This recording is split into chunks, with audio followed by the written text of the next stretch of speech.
परीक्षित जी अपने महल से निकलते हैं एक बार जंगल में शिकार खेलने हैं, तो फिर जंगल में जाते हैं। उनको अचानक से प्यास लग जाती है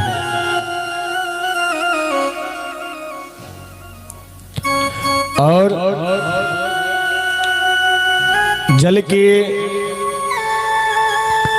जल को प्राप्त करने के लिए वह इधर उधर देखने लगते हैं, कहीं जल मिल जाए पीने के लिए जिससे प्यास समाप्त हो जाए। तो आप पहुंच जाते हैं किसके आश्रम में? समीक मुनि के आश्रम में। और समीक मुनि के आश्रम में जाकर उन्होंने जल की याचना करी। याचना मतलब मांगा उन्होंने कि मुनिवर हमें जल चाहिए, हमें प्यास बहुत जोर की लगी है। तो उस समय समीक मुनि समाधिस्थ थे, ध्यान में थे, भगवान का चिंतन कर रहे थे। आपने कभी विचार किया होगा जब आप किसी काम में मस्त हो जाते हैं तो बगल कोई बुलाता है तो ध्यान नहीं जाता है, होता कि नहीं? अभी कोई होता मोबाइल चलाने में मस्त है, बगल क्या कर रहा है क्या कह रहा है कोई फर्क नहीं पड़ता, होता है कि नहीं होता? बगल वहीं आवाज देता देता मर जाएगा, भैया सुनो भैया सुनो, भैया तो मोबाइल में व्यस्त है, फ्री फायर खेल रहे हैं।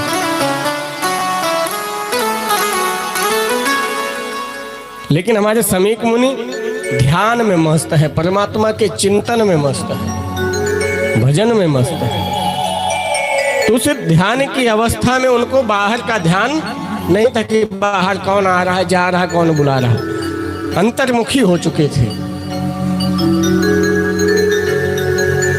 परीक्षित जी ने बार बार आग्रह करे कि प्रभु हमें जल चाहिए, बहुत जोर की प्यास लगी, नहीं सुने। उन्होंने स्वर्ण का मुकुट पहना था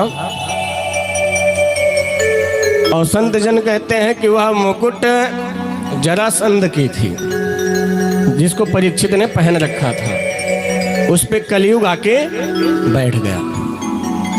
कलयुग ने कहा अच्छा अवसर है, इन्होंने मुझे 4 स्थान दिए थे, वो भी कहाँ कहाँ दे दिया, बड़ी याचना करी तो स्वर्ण में दिया हुआ है, वो भी गलत ढंग से जो बनवाया गया स्वर्ण हो उसमें।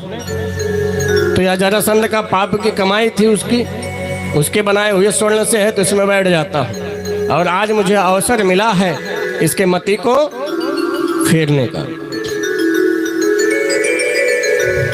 अब कलयुग ने ऐसी मति घुमाई राजा परीक्षित की, क्योंकि राजा परीक्षित जी ब्राह्मण भक्त संत भक्त बड़े थे। ये कभी भी स्वप्न में भी संतों का अपमान, ब्राह्मणों का अपमान, बड़ों का अपमान, माता पिता का अपमान स्वप्न में भी नहीं कर सकते। ऐसा धर्मवान राजा आज कलयुग के प्रभाव में आकर उसकी मति बदल रही है।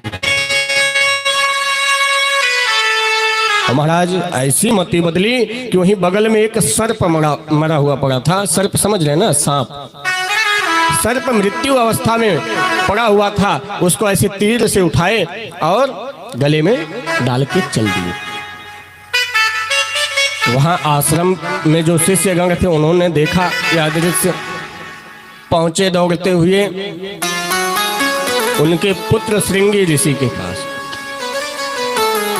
और श्रृंगी ऋषि से कहते हैं कि आपके पिताजी के गले में राजा परीक्षित ने मरा हुआ सर्प डाल दिया है।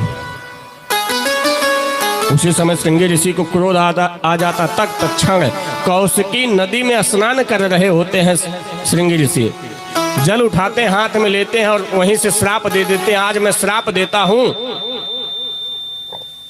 कि राजा परीक्षित जी को आज के 7वें दिन यह सर्प तक्षक के रूप में जीवित होकर और इनके काल का मृत्यु का कारण बनेगा। श्राप देकर रोते हुए अपने पिता के पास आए, गले में से सर्प हटाया और रोने लगे पिताजी के पास बैठ के। पिताजी की नेत्र खुले, बोले बेटा क्या हुआ? बोले पिताजी ऐसे ऐसे हुआ। बोले तुमने कुछ किया तो नहीं? बोले नहीं, हमने श्राप दे दिया। बोले बेटा लेकिन तुमने गलत किया, तुम्हें श्राप नहीं देना चाहिए था। ऐसा धर्मवान राजा पृथ्वी पर अब जल्दी नहीं होगा, लेकिन अब श्राप दे दिए हो। और उधर परीक्षित जी की गति देखिए क्या भई। जैसे मुकुट को उतार के रखा, उनको समझ में आया कि मुझसे बहुत बड़ा अपराध हो चुका है। हमने संत का अपमान किया, मुझे तो जीवित रहना ही नहीं चाहिए, गलानी ऐसे ही होनी चाहिए। लेकिन आजकल की क्या व्यथा हो गई है, अपराध भी कर बैठते हैं, गलतियां भी कर बैठते हैं और स्वीकारते भी नहीं हैं। लेकिन परीक्षित जी स्वीकार कर रहे हैं कि महाराज हमसे अपराध हुआ, इसका हमें दंड मिलना चाहिए, अनिवार्य है मिलना, नहीं तो मैं बहुत बड़ा उत्पाती हो जाऊंगा ऐसे धीरे धीरे।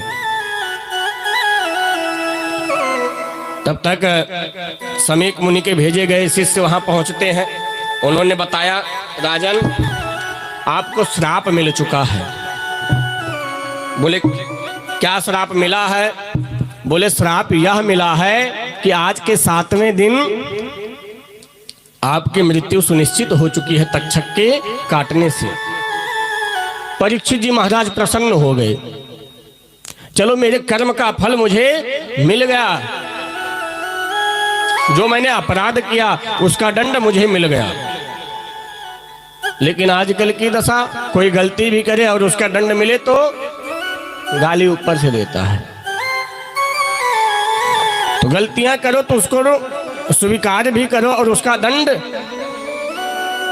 अगर मिलता है उसको भी स्वीकार करने का सामर्थ्य रखिए।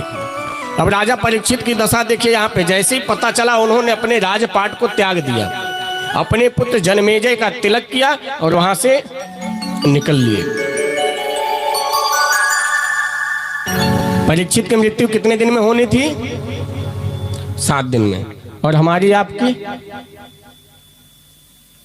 पता ही नहीं ना, 50-60 साल में, 70-80 साल में, 100 साल में। देखो एक लोग कह रहे नहीं 100 साल, अभी पूरा शतक पार करेंगे। सबकी मृत्यु सुनिश्चित है, चाहे हम हो चाहे आप हो, सबकी मृत्यु 7 दिन में ही होनी है। अब पूछोगे महाराज कैसे? रविवार, सोमवार, सोमवार के बाद क्या आता है? बुधवार, अच्छा मंगलवार। हम सोचे भैया आप लोग हो सकता है मंगलवार गायब कर दिए हो।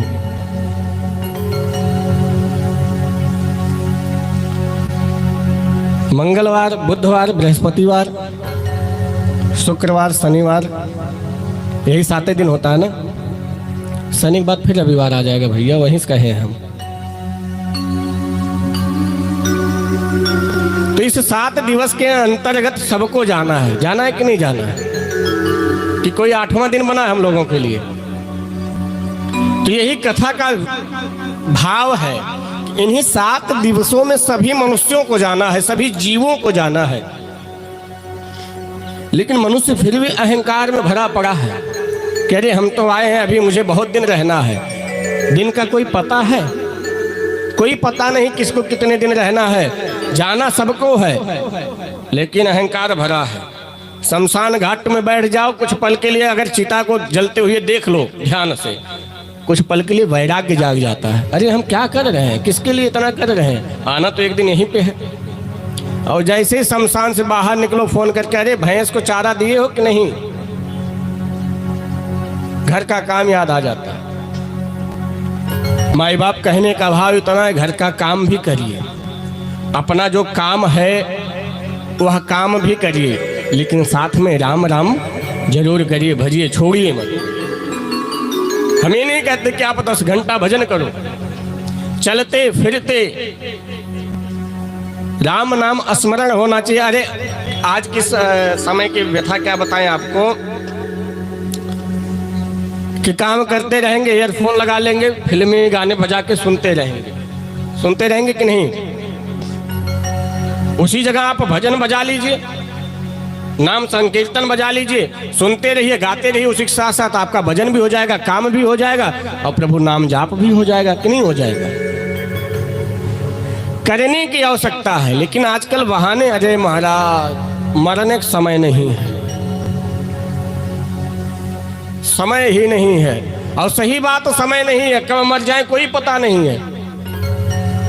लेकिन फिर भी हाय राम करके बैठे।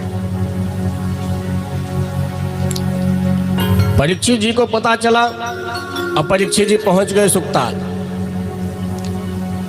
वहां पहुंचे, बैठे हुए हैं सभी संत, सभी ऋषि आज पधारे हैं वहां पे। परीक्षित जी के उस दशा को देख करके आज अब परीक्षित जी को श्राप लग गया, इसका निवारण कहाँ मिले?